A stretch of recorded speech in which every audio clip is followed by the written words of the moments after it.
ಜ್ಞಾನಾನಂದಮಯಂ ದೇವಂ ನಿರ್ಮಲಸ್ಫಟಿಕಾಕೃತಿಂ ಆಧಾರಂ ಸರ್ವವಿದ್ಯಾನಾಂ ಹಯಗ್ರೀವಮುಪಾಸ್ಮಹೇ.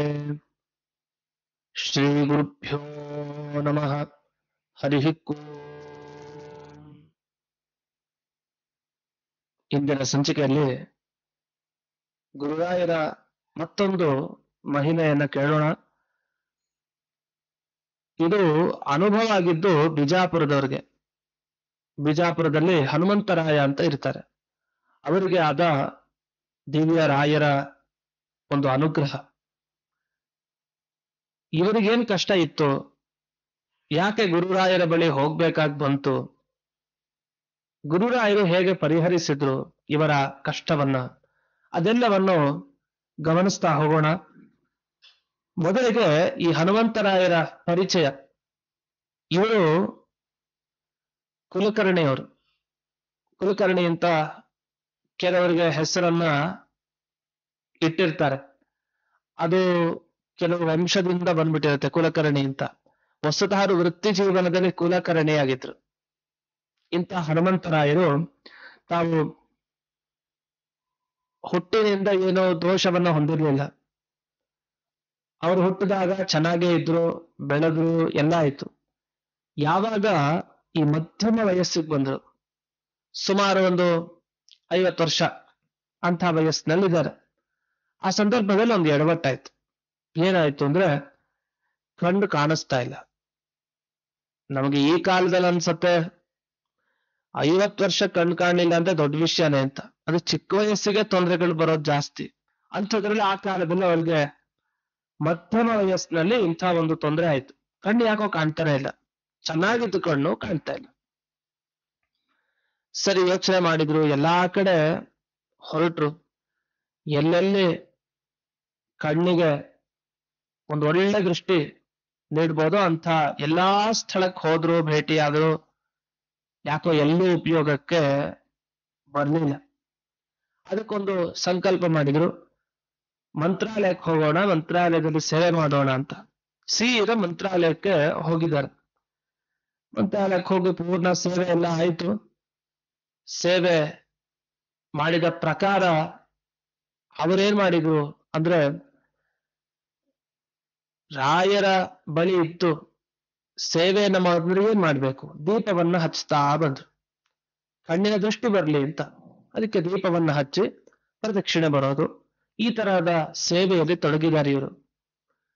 ಯಾಕೆಂದ್ರೆ ದೀಪ ಅನ್ನೋದು ದಿವ್ಯವಾದ ಜ್ಞಾನವನ್ನ ಕೊಡುತ್ತೆ. ನೀವು ಗಮನಿಸ್ಬೋದು, ಯಾರು ಕಣ್ಣಿನಲ್ಲಿ ದೋಷವನ್ನ ಹೊಂದಿದ್ರೆ ಆಗ ದೀಪವನ್ನ ಏಕಾಗ್ರ ಚಿತ್ತದಿಂದ ಒಂದೇ ಮನಸ್ಸಿನಿಂದ ನೋಡ್ತಾ ಇದೆ ದೂರದಿಂದ, ಆಗ ಕಣ್ಣಿನ ದೃಷ್ಟಿ ಚೆನ್ನಾಗಾಗತ್ತೆ ಅಂತ ಹೇಳ್ತಾರೆ ಸಾಮಾನ್ಯವಾಗಿ. ಅದು ದೀಪದ ಒಂದು ಜ್ವಾಲೆ ಏನಿದೆ ಅದು ನೋಡ್ತಾನೆ ಇದ್ರೆ ಇನ್ನೂ ಒಳ್ಳೆಯದು, ದೇವ್ರ ದೀಪ ತಾನೆ ಅಂತ. ಆದ್ರೆ ಇವರು ಹಾಗೆ ಮಾಡ್ಲಿಲ್ಲ. ರಾಯರಿಗೆ ಒಂದು ದೀಪ ಹಚ್ಚೋದು, ಒಂದು ಪ್ರದಕ್ಷಿಣೆ ಬರೋದು, ಹೀಗೆ ದಿನನಿತ್ಯ ಒಂದಿಷ್ಟು ಸೇವೆ ಅಂತ ಅನ್ಕೊಂಡಿದ್ರು. ಆ ಸೇವೆಯನ್ನೆಲ್ಲ ಚಾಚು ತಪ್ಪದೆ ಮಾಡ್ತಾ ಇದ್ರು. ಸೇವೆ ಆಯ್ತು, ಫಲನೂ ಕೊಡ್ತು. ಏನ್ ಫಲ ಕೊಡ್ತು? ಕಂಡಿಡೋರ್ ಬಂತ? ಇಲ್ಲ. ಇದು ಬಹಳ ಚೆನ್ನಾಗಿದೆ ಘಟನೆ, ಇದನ್ನ ಕೇಳ್ಬೇಕು ನೀವು. ಮುಂದೆ ಆಯ್ತಂದ್ರೆ ಅವ್ರಿಗೆ ಒಂದು ಕನಸು ಬಿತ್ತು. ಆ ಕನಸಿನಲ್ಲಿ ಸೀದಾ ರಾಯರು ಬಂದಿದ್ದಾರೆ. ಬಂದು ಹೇಳ್ತಾರೆ, ನೋಡಪ್ಪ, ನೀನ್ ಮಂತ್ರಾಲಯಕ್ಕೆ ಬಂದು ನನ್ನ ಸೇವೆ ಮಾಡ್ತಾ ಇದ್ದಿ, ನಿನಗೆ ಈ ಕಣ್ಣಿನ ದೋಷ ಪರಿಹಾರ ಆಗಬೇಕು ಅಂತಂದ್ರೆ ಸೀದಾ ವಾಪಸ್ ಬೆಂಗಳೂರಿಗೆ ಹೋಗು ಅಂತ. ಇದೇನಿದು ಸೀದಾ ವಾಪಸ್ ಬೆಂಗಳೂರಿಗೆ ಹೋಗೋದು ಅಂದ್ರೆ, ಇವ್ರು ಯಾರು? ಬಿಜಾಪುರದವ್ರು. ಇವರು ಬೆಂಗಳೂರಿಗೆ ಹೋಗ್ಬೇಕಂತೆ. ರಾಯರ ಸೂಚನೆ. ಸರಿ, ಬೆಂಗಳೂರಿಗೆ ಬರ್ತಾರೆ. ಅವರಿಗೆ ಸೂಚನೆ ಆಗಿದಂತೆ ಬೆಂಗಳೂರಿಗೆ ಬಂದು ಏನ್ ಪರಿಹಾರ ಮಾಡ್ಕೊಳ್ಬೇಕು ನಾನು? ರಾಯರು ಏನ್ ಹೇಳಿದ್ರು? ಏನಿಲ್ಲ, ನೀನ್ ಬೆಂಗಳೂರಿಗೆ ಹೋದ್ರೆ ಸಾಕು, ಪರಿಹಾರ ಆಗತ್ತೆ. ಇವ್ರು ಅನ್ಕೊಂಡು ಬೆಂಗಳೂರಲ್ಲಿ ಒಳ್ಳೊಳ್ಳೆ ಆಸ್ಪತ್ರೆಗಳಿವೆ, ಇಲ್ಲಿ ಯಾವ್ದಾರ ಒಂದು ಆಸ್ಪತ್ರೆಗೆ ಹೋಗಿ ನಾನು ಚಿಕಿತ್ಸೆಯನ್ನ ಮಾಡ್ಕೊಳ್ಬೇಕು ಅಂತ ಅನ್ಸುತ್ತೆ ಅಂತ ಆಸ್ಪತ್ರೆಗಳನ್ನ ಹುಡುಕಾಡ್ತಾ ಬಂದ್ರು, ಯಾವ್ದು ಚೆನ್ನಾಗಿದೆ ಅಂತ.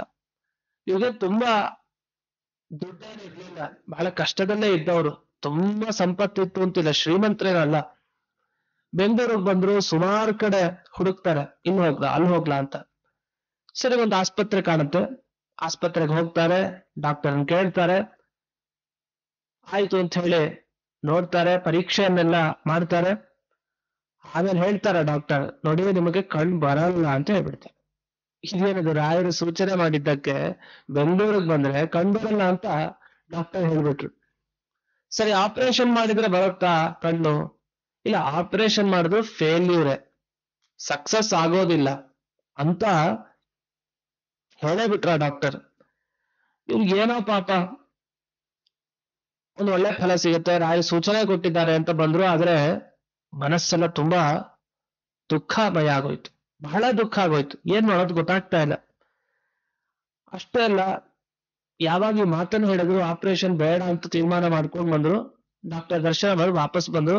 ಆಮೇಲೆ ಅನ್ಕೊಂಡಂತೆ, ನಾನು ಬೇರೆ ಬಡವ, ನನ್ನ ಕೈಲಿ ಏನಿಲ್ಲ, ನಾನಿಲ್ಲಿ ಇಷ್ಟು ಖರ್ಚು ಮಾಡಿ ನಾನು ಕಣ್ಣಿನ ಆಪರೇಷನ್ ಮಾಡಿಸ್ಕೊಳ್ಬೇಕು ಅಂದ್ರೆ ಬಹಳ ಕಷ್ಟ ಇದು, ಅದನ್ನ ಇದು ಬೇಡ ಅಂತ ಅನ್ಕೊಂಡು ಏನ್ ಮಾಡೋದು, ಅಲ್ಲಿ ಇಲ್ಲಿ ಅಲಗಾಡ್ತಾ ಇದ್ರು ಹನುಮಂತರಾಯರು. ಎಲ್ಲ ಆಯ್ತು. ಅಷ್ಟೊತ್ತಿಗೆ ಮತ್ತೆ ಆಸ್ಪತ್ರೆಗೆ ಹೊರಟ್ರು. ಇಲ್ಲ, ಯಾಕೋ ಅಲ್ಲೇ ಸಿಗ್ಬೋದು ಪರಿಹಾರ ಅಂತ. ನೋಡಿ, ನಿಮಗೆ ಕಣ್ ಬರಲ್ಲ ಅಂತ ಹೇಳಿದ್ದೀನಿ, ಆಪರೇಷನ್ ಮಾಡಿದ್ರು ಫೇಲ್ಯೂರ್ ಆಗೋದೆ ಹೆಚ್ಚು %. ಸುಮ್ನೆ ಯಾಕೆ ಬರ್ತೀವಿ? ಸುಮ್ನೆ ಕೂತಿದ್ರಂತೆ ಬೇಜಾರಾಗಿ. ಯಾಕೋ ರಾಯರ ಸೇವೆ ಮಾಡಿದ್ರು ಕೂಡ, ಯಾಕೋ ನನಗೆ ಬೆಂಗಳೂರಿಗೆ ಬಂದ್ರು, ಸೂಚನೆ ಸಿಕ್ಕಿದ್ರು, ಯಾಕೋ ನನ್ನನ್ನು ಉದ್ಧಾರ ಮಾಡೋರು ಯಾರೂ ಇಲ್ವಲ್ಲ ಅಂತ ತಲೆ ಬಗ್ಗಿಸ್ಕೊಂಡು ಕೂತಿದ್ರಂತೆ. ಆಗ ನೋಡಿ, ಒಬ್ರು ಅದೇ ಆಸ್ಪತ್ರೆಗೆ ಬಂದ ವ್ಯಕ್ತಿ ಒಬ್ರು ಹೇಳ್ತಾರಂತೆ, ನೀವು ಯಾಕೆ ಇಷ್ಟು ಕಷ್ಟಪಡ್ತಾ ಇದ್ದೀರಿ, ಯಾಕೆ ಅಳ್ತಾ ಇದ್ದೀರಿ, ನಾವೊಂದು ಕೆಲಸ ಹೇಳ್ತೀವಿ, ಮಾಡ್ತೀರಾ ಅಂತ. ಅಯ್ಯೋ, ಅವಶ್ಯವಾಗಿ ಹೇಳಿ, ಅದೇನ್ ಕೆಲಸ? ಏನಿಲ್ಲ, ಸೀತಾಪತಿ ಅಗ್ರಹಾರ ರಾಘವೇಂದ್ರ ಸ್ವಾಮಿ ಮಠ ಏನಿದೆ, ಅಲ್ಲಿ ಹೋಗಿ ರಾಯರ ಬೃಂದಾವನಕ್ಕೆ ಪ್ರದಕ್ಷಿಣೆ ಮಾಡಿ ಸೇವೆ ಮಾಡಿ ಅಂತಂದ್ರಂತೆ. ಅಲ್ಲಿ ಮಾಡಿದ್ರೆ ನಮ್ಗೆ ಖಂಡಿತ ಒಳ್ಳೇದಾಗತ್ತೆ ಅಂತ. ನಮ್ಗೆ ಸೀತಾಪತಿ ಅಗ್ರಹಾರ ರಾಘವೇಂದ್ರ ಸ್ವಾಮಿ ಮಠ ಅಂದ್ರೆ ಬೆಂಗಳೂರಿನ ಕ್ಷೇತ್ರದಲ್ಲಿ ಪ್ರಸಿದ್ಧವಾದ ಮಠ. ಚಾಮರಾಜಪೇಟೆ ಕ್ಷೇತ್ರದಲ್ಲಿ ಹತ್ತಿರದಲ್ಲೇ ನಮಗೆ ಸಿಗುವಂತ ದಿವ್ಯವಾದ ಮಠ. ಆ ರಾಘವೇಂದ್ರ ಸ್ವಾಮಿಗಳ ಮಠಕ್ಕೆ ಹೋಗು, ನೀವು ಸೇವೆ ಮಾಡು, ನಿನಗೆ ಒಳ್ಳೇದಾಗತ್ತೆ ಅಂತ ಯಾರೋ ಸೂಚನೆ ಕೊಟ್ರು. ಸರಿ, ಸೀದಾ ಬಂದ್ರು, ಮಠದ ಅಧಿಕಾರಿಗಳ ಬಳಿ ಕೇಳಿದ್ರು, ನಾನು ಸೇವೆ ಮಾಡ್ಬೇಕು ಅಂತಿದ್ದೇನೆ, ನನಗೆ ಮಧ್ಯಮ ವಯಸ್ಸಿನಲ್ಲಿ ಈ ರೀತಿ ಕಣ್ಣು ಹೊರಟೋಯ್ತು, ಸರಿಯಾಗಿ ಏನು ಕಾಣ್ತಾನೆ ಇಲ್ಲ, ಹೊರಟೋಗ್ಬಿಟ್ಟಿದೆ ಅಂತ. ಸರಿ, ಅಷ್ಟೇ ತಾನೆ, ಆಯ್ತು, ಇಲ್ಲಿ ನಿಮ್ಗೆ ಇಷ್ಟೆಲ್ಲ ಕಷ್ಟ ಉಂಟಾಯ್ತಾ, ಸರಿ ನಾವು ನಿಮಗೆ ಸಹಾಯ ಮಾಡ್ತೀವಿ ಅಂತ ಆ ಪುಣ್ಯಾತ್ಮರು ಯಾರು ಸಹಾಯವನ್ನ ಮಾಡ್ತಾರೆ. ಮಾಡಿದಾಗ ದಿವಸ ಅವರೊಂದು ಕ್ರಮವನ್ನ ಅನುಷ್ಠಾನ ಮಾಡ್ತಾ ಇರ್ತಾರೆ. ಯಾಕಂದ್ರೆ ಅವ್ರು ಹೇಳ್ತಾರೆ, ನೋಡಿ, ಒಂದೊಪ್ಪತ್ತು ಮಠದಲ್ಲಿ ತೀರ್ಥ ಪ್ರಸಾದದ ವ್ಯವಸ್ಥೆ ಇರುತ್ತೆ, ಊಟ ಮಾಡಬಹುದು, ನೀವು ಒಂದೊಪ್ಪತ್ತು ಮಾಡಿಕೊಂಡು ನೀವು ಸೇವೆ ಮಾಡಿ ಒಳ್ಳೇದಾಗತ್ತೆ ಅಂತ. ಅಲ್ಲಿ ಹೋಗಿ ಮಠದಲ್ಲಿ ಅವರಿಗೆ ಸೂಚನೆ ಸಿಕ್ತು. ಇವ್ರಿಗೆ ಅನ್ನಿಸ್ತು, ಅಯ್ಯೋ, ಊಟಕ್ಕೆ ರಾಯರು ಅನುಗ್ರಹ ಮಾಡಿದ್ರು, ಅವ್ರೇನು ದುಡ್ಡು ತಗೊಳ್ಳಿಲ್ಲ, ಮಾಡಿ ನೀವು ಸೇವೆ ಆಯ್ತು, ನೀವು ಒಳ್ಳೇದಾಗ್ಲಿ ಅಂತ. ಇದು ರಾಯರು ಆಯಾಯ ಕ್ಷಣಗಳಲ್ಲಿ ಎಲ್ಲೆಲ್ಲೋ ಕಲಿಸಿ ಕರ್ಮ ಅಂತಿರುತ್ತಲ್ಲ, ಅವೆಲ್ಲ ಸವಿಬೇಕಲ್ಲ, ಹಾಗಾಗಿ ದುಃಖವನ್ನು ನೀಡಿ ಅಲ್ಲಿ ಪರಿಹಾರ ಮಾಡಿ ಕೊನೆಗೆ ಒಂದು ಆಶಾವಾದದಿಂದ ಇಲ್ಲಿ ಸೇವೆ ಮಾಡಿದ್ರೆ ನಂಗೆ ಒಳ್ಳೇದಾಗತ್ತೆ ಅಂತ ಒಂದು ಪ್ರತಿನಿತ್ಯ ಒಪ್ಪತ್ತು ಮಾತ್ರ ಊಟ, ಮಿಕ್ಕಿದ ಟೈಮಲ್ಲಿ ಏನ್ ಮಾಡ್ತಿದ್ರು, ಪ್ರದಕ್ಷಿಣೆ ನಿರಂತರವಾಗಿ ಮಾಡ್ತಾ ಇದ್ರು. ಮಧ್ಯಾಹ್ನ ಸುಮ್ಮನೆ ಕೂತಿರೋರು ಭಿಕ್ಷೆಗೆ ಹಾಕಿ ಹೋಗ್ತಾರಲ್ಲ, ಹಾಗೆ ನೋಡಿ ಯಾರಿಗಾರು ಕನಿಕರ ಬಂದ್ರೆ ಅವ್ರು ಏನ್ ಕೊಡ್ತಾರಲ್ಲ, ಆ ದುಡ್ಡನ್ನು ಇವರು ಜೋಬಲ್ಲಿ ಇಟ್ಕೊಳ್ತಾ ಇದ್ರು. ಹೀಗೆ ತಾವು ಮಾಡ್ತಾ ಪ್ರತಿನಿತ್ಯ ತಮ್ಮ ಕಣ್ಣಿಗೆ ಲೇಪನ ಮಾಡ್ಕೊಳ್ತಾ ಇದ್ರು. ಏನನ್ನ, ರಾಯರು ತಾವು ವೃಂದಾವನದಲ್ಲಿ, ಅದು ಯಾವುದೇ ವೃಂದಾವನ ಆಗಲಿ, ಸನ್ನಿಹಿತರಾಗಿರ್ತಾರೆ. ನಮ್ಮ ಮೃತಿಕಾ ವೃಂದಾವನದಲ್ಲಿ, ಮೂಲ ವೃಂದಾವನದಲ್ಲಿ ಹೇಗೆ ಸನ್ನಿಧಾನವನ್ನ ಇಟ್ಟಿರ್ತಾರೋ ಅದೇ ರೀತಿ ಸನ್ನಿಧಾನ. ಮೂಲ ವೃಂದಾವನ ಅಂತ ನಾವು ಹೇಳೋದೇ ಬೇಡ, ಸಾಕ್ಷಾತ್ ರಾಯರೇ ಅಲ್ಲಿ ಇದ್ದಾರೆ. ಬೇರೆ ಕಡೆನೂ ಕೂಡ ಇನ್ನೊಂದು ರೂಪದಲ್ಲಿ ರಾಯರು ಇರ್ತಾರೆ. ಈ ರೀತಿ ಮೂಲ ವೃಂದಾವನದಲ್ಲಿ ಯಾವ ರೀತಿ ದಿವ್ಯವಾದ ಸನ್ನಿಧಾನ ಇದೆಯೋ ಅಷ್ಟೇ ಸನ್ನಿಧಾನ ಅದೇ ರೀತಿ ಎಲ್ಲ ಕಡೆ ರಾಯರು ಇದ್ದು ಅನುಗ್ರಹಿಸ್ತಾ ಇರ್ತಾರೆ. ಏನಂದ್ರೆ ವ್ಯತ್ಯಾಸ, ಮೂಲ ವೃಂದಾವನ ಸಾಕ್ಷಾತ್ತಾಗಿ ಅವರೇ ತಾವು ಸಶರೀರ ಪ್ರವೇಶವನ್ನ ಮಾಡಿದ್ದಾರೆ. ಇದು ಬಹಳ ವಿಶೇಷ. ಇಂಥ ಒಂದು ಅಪರೂಪದ ವ್ಯಕ್ತಿಗಳನ್ನ ಆ ಕಾಲದಲ್ಲಿ ನೋಡಿದವರ ಭಾಗ್ಯ ಎಷ್ಟು ಹೇಳಿ. ಸಶರೀರವಾಗಿ, ಶರೀರ ಇದ್ದೇ ತಾವು ವೃಂದಾವನದ ಒಳಗಡೆ ಹೋಗಿ ಕೂತ್ಕೊಂಡು ಜಪ ಮಾಡ್ತಾ ನಂತರ ವೃಂದಾವನ ನಿರ್ಮಾಣವನ್ನ ಮಾಡಿಸ್ಕೊಂಡು ಈಗಲೂ ಜನರಿಗೆ ಅನುಗ್ರಹವನ್ನ ಮಾಡ್ತಾ ಇದ್ದಾರೆ. ಅದು ಅಲ್ಲಿ ಅಷ್ಟೇ ಅಲ್ಲ, ಎಲ್ಲ ಮೃತ್ತಿಕಾ ವೃಂದಾವನ ಎಲ್ಲೆಲ್ಲಿದೆ ರಾಯರ ವೃಂದಾವನ ಅಲ್ಲಿಂದ ಅನುಗ್ರಹ ಆಗ್ತಾ ಇದೆ. ಸರಿ, ಇವರು ಸೇವೆ ಮಾಡ್ತಾ ಇದ್ರಲ್ಲ, ಅಲ್ಲಿ ಪಾದೋದಕ ಸಿಕ್ಕಿದ್ದನ್ನ ಕಣ್ಣಿಗೆ ಪ್ರೋಕ್ಷಣೆ ಮಾಡ್ಕೊಳ್ತಾ ಇದ್ರಂತೆ, ಕಣ್ಣಿಗೆ ಹಾಕೊಳ್ತಾ ಇದ್ರಂತೆ.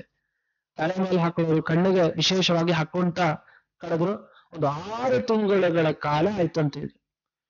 ಲೆಕ್ಕ ಹಾಕೊಳ್ಳಿ, ಅವ್ರಿಗೆ 6 ತಿಂಗಳು ಮನಸ್ಸು ಬಂತಲ್ಲ ಸೇವೆ ಮಾಡ್ಬೇಕು ಅಂತ. ಅಂದ್ರೆ ಇದೆ ರಾಯರ ಅನುಗ್ರಹ. ನೀನ್ ಇಲ್ಲಿರ್ಬೇಡ, ಅಲ್ಲಿ ಹೋಗು ಅಂತ. ಅಂದ್ರೆ ನಾನು ಅಲ್ಲಿಂದ ನಿನಗೆ ಅನುಗ್ರಹ ಮಾಡ್ತೀನಿ, ಅಲ್ಲಿದ್ದು ನೀವು ಹೋಗು ಅಂತ.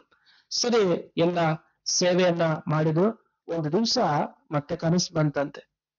ಏನಂದ್ರೆ, ನೋಡು, ನಿನಗೆ ಒಂದು ಕಣ್ಣು ಬರುತ್ತೆ, ಇನ್ನೊಂದು ಕಣ್ಣು ಖಂಡಿತ ಬರಲ್ಲ, ವಾಪಸ್ ಹೋಗು ಅಂತ. ಅದ್ ಹೇಳಿದ ಮಾರನೇ ದಿವಸ ಒಂದು ಕಣ್ಣು ಕಾಣಿಸ್ತಾ ಇದೆ ಅವ್ರಿಗೆ, ಒಂದು ಕಣ್ಣು ನೋಡ್ತಾ ಇದ್ದಾರೆ, ಅದು ಇನ್ನೊಂದು ಕಣ್ಣು ಕಾಣ್ತಾ ಇಲ್ಲ. ತೀರ್ಮಾನ ಮಾಡ್ಕೊಂಡು, ನನ್ನ ಜನ್ಮದಲ್ಲಿ ನನಗೆ ಕಣ್ಣು ಬರೋಂತಾನೆ ಭಾಗ್ಯ ಇರ್ಲಿಲ್ಲ, ಡಾಕ್ಟರ್ ಹೇಳಿದ್ ನಿಜ, ನಿನಗ್ ಬರೋದೇ ಇಲ್ಲ, ಹಾಗೆ ಇದೆ ಅಂತ ಹೇಳಿದ್ದು ಸತ್ಯ. ಆದ್ರೆ ರಾಯರು ಎಂಥ ಮಹಿಮರು ಅಂದ್ರೆ, ಒಂದು ಕಣ್ಣನ್ನ ದಯಪಾಲಿಸಿ ನನಗೆ ದಿವ್ಯ ಅನುಗ್ರಹ ಮಾಡಿದ್ದಾರೆ, ಸಾಕು, ಇಷ್ಟಕ್ಕೆ ನಾನು ತೃಪ್ತಿ ಪಡ್ತೀನಿ ಅಂತ ದೀರ್ಘ ದಂಡ ನಮಸ್ಕಾರ ಮಾಡಿ ವಾಪಸ್ಸು ಹೊರಟಂತೆ ತನ್ನ ಊರಿಗೆ. ಹಾಗಾದ್ರೆ ನಿಮ್ಗೇನ್ ಗೊತ್ತಾಯ್ತು? ರಾಯರು ಒಬ್ಬ ವ್ಯಕ್ತಿಯ ಜಾತಕದಲ್ಲಿ ಅತ್ಯಂತ ಅಸಂಭಾವಿತ, ಸಾಧ್ಯನೇ ಇಲ್ಲ ಇವನಿಗೆ ಅಂತಿದ್ರು ಫಲ ಕೊಡ್ತಾರೆ. ಅದಕ್ಕೆ ಒಂದು ಸೇವೆ ಮಾಡ್ಬೇಕಾಗ್ಬರುತ್ತೆ, ಒಂದಿಷ್ಟು ಕಾಲ ಬೇಕಾಗುತ್ತೆ. ಆ ಎಲ್ಲ ಕಾಲ ಸೇವೆ ಮಾಡಿದ ಫಲ ಅವನಿಗೆ ಒಂದು ಕಣ್ಣು ಕೊಟ್ಟು, ಸಾಕು, ಇನ್ನೊಂದು ಕಣ್ಣು ಸಿಗಲ್ಲ, ನೀವು ಹೋಗು ಅಂತ. ಜೀವನ ಉದ್ಧಾರ ಮಾಡಿದ್ರು. ಅವ್ನು ಬರೋದೇ ಇಲ್ಲ ಅಂತ ಅನ್ಕೊಂಡಿದ್ದ, ಆದ್ರೆ ಬಂತು. ಈ ರೀತಿ ರಾಯರ ದಿವ್ಯವಾದ ಅನುಗ್ರಹ. ಅದು ಬಿಜಾಪುರದ ಹನುಮಂತರಾಯ ಬೆಂಗಳೂರಿಗೆ ಬಂದು ಇದೇ ಚಾಮರಾಜಪೇಟೆಯ ಈ ಸೀತಾಪತಿ ಅಗ್ರಹಾರ ರಾಘವೇಂದ್ರ ಸ್ವಾಮಿಗಳ ಮಠದಲ್ಲಿ ಇರುವಂತಹ ವೃಂದಾವನದ ಸೇವೆ ಮಾಡಿ ತಾನು ಒಂದು ಕಣ್ಣನ್ನು ಪಡೆದುಕೊಂಡು ವಾಪಸ್ಸು ತನ್ನ ಬಿಜಾಪುರ ಕ್ಷೇತ್ರಕ್ಕೆ ಹೋದ. ಈ ಘಟನೆಯನ್ನ ನಾವು ಕೇಳಿದಾಗ ನಮ್ಗೇನ್ ಅರ್ಥ ಆಯ್ತು ಅಂದ್ರೆ, ರಾಯರು ಏನೇನ್ ಅನುಗ್ರಹ ಮಾಡ್ತಾರೆ, ಯಾವ ರೀತಿ ಮಾಡ್ತಾರೆ, ಊಹಿಸ್ಕೊಳ್ಳಿಕ್ಕೂ ಸಾಧ್ಯ ಇಲ್ಲ. ಒಬ್ಬೊಬ್ಬರಿಗೆ ಒಂದೊಂದು ರೀತಿಯ ಅನುಗ್ರಹವನ್ನು ಅವರು ಮಾಡ್ತಾರೆ. ಖಂಡಿತವಾಗಿ ಇಂಥ ಮಹಿಮೆಗಳನ್ನ ನಾವು ಎಷ್ಟೆಷ್ಟು ಕೇಳ್ತೀವಲ್ಲ, ಅದಕ್ಕೂ ಒಂದು ಫಲವನ್ನ ವಿಶೇಷವಾಗಿ ರಾಯರು ನಮ್ಗೆ ಕರುಣಿಸ್ತಾರೆ. ಇಂತಹ ಈ ಸಂಚಿಕೆಯನ್ನ ಕೇಳಿದ ನಿಮ್ಮೆಲ್ಲರಿಗೂ ವಿಶೇಷವಾಗಿ ಆ ಗುರು ರಾಘವೇಂದ್ರರ ಅನುಗ್ರಹವನ್ನ ಪೂರ್ಣವಾಗಿ ಬಯಸ್ತಾ ಈ ಸಂಚಿಕೆಯನ್ನ ಅಸ್ಮತ್ ಗುರುವಂತರ್ಗತ ವ್ಯಾಸತೀರ್ಥ ಗುರುವಂತರ್ಗತ ಭಾರತೀಯ ರಮಣ ಮುಖ್ಯ ಪ್ರಾಣಾಂತರ್ಗತ ಶ್ರೀಮನ್ ಮೂಲ ಗೋಪಾಲಕೃಷ್ಣನಿಗೆ ಅರ್ಪಣೆಯನ್ನ ಮಾಡ್ತೇನೆ. ಶ್ರೀ ಕೃಷ್ಣಾರ್ಪಣಮಸ್ತು.